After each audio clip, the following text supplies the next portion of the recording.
എന്തുണ്ട് വിശേഷം? എല്ലാവർക്കും സുഖം തന്നെ. എങ്കിൽ നമുക്കിന്നൊരു യാത്ര പോയാലേ? എങ്ങോട്ടാണെന്ന് ചോദിച്ചാൽ അഞ്ചൽ വരെ ഒന്ന് പോകണമായിരുന്നു.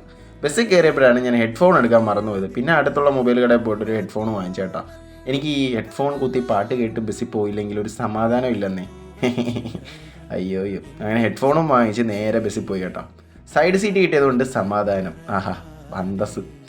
അഞ്ചലെത്തി നമ്മൾ പൈസ ഇടാൻ പോയതാണ്. പിന്നെ ഈ അടുത്തായിട്ട് ഈ പിമ്പിൾ വരുന്നുണ്ട്, അതും മാറ്റണം. പിന്നെ ഒന്ന് സർവ്വമായ കാണാമെന്ന് വിചാരിച്ചു കേട്ടോ. എന്നിട്ടൊരു പോക്കോം വാങ്ങിച്ചിട്ട് ആർക്കും ശല്യമില്ല, അത് അലിയിച്ച് കഴിച്ചുകൊണ്ടിരുന്നു. സർവ്വമായ എങ്ങനെ ഉണ്ടെന്ന് ചോദിച്ചു കഴിഞ്ഞാൽ നമ്മുടെ ആ പഴയൊരു നിവിൻ പോളിയെയും അജു വർഗീസിനെയൊക്കെ ഈ സിനിമയിൽ കാണാം. നല്ലൊരു കംബാക്ക് മൂവി എന്ന് തന്നെ പറയാം. നിവിൻ്റെ അത്യാവശ്യം നല്ല രസമുണ്ടായിരുന്നു. ഫസ്റ്റ് ഹാഫ് കഴിഞ്ഞൊരു ചായയും കുടിച്ച് പിന്നെ സെക്കൻഡ് ഹാഫ് കാണാൻ വേണ്ടിയിട്ട് കയറി കേട്ടോ.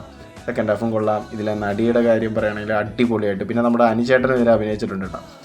സിനിമ കണ്ടിറങ്ങിയപ്പോൾ തൊട്ട് തുടങ്ങിയതാണ് ഈ പൂക്കി സ്റ്റൈൽ കേട്ടോ. എനിക്കെന്തോ കാര്യമായിട്ട് പറ്റി. നൈസായിട്ട് ഞാനൊന്ന് ഉറങ്ങിപ്പോയെന്നേ. പിന്നെ നേരെ ആ സ്പ്രേ എടുത്തടിച്ചപ്പോൾ എന്തൊരു സമാധാനം. അങ്ങനെ മുടിയൊക്കെ വെട്ടി ട്രിമ്മും ചെയ്ത് അങ്ങോട്ടങ്ങ് ഇറങ്ങി. പഴയ കോലം എത്തിയപ്പോൾ എന്തൊരു സമാധാനം. അപ്പോഴാണ് നമ്മളെ നോക്കിക്കൊണ്ടൊരാൾ നിൽക്കുന്ന കണ്ടത്, നമ്മുടെ പഴയ കുട്ടാപ്പി. അപ്പോൾ വീണ്ടും കാണാം. ശരി എന്നാൽ.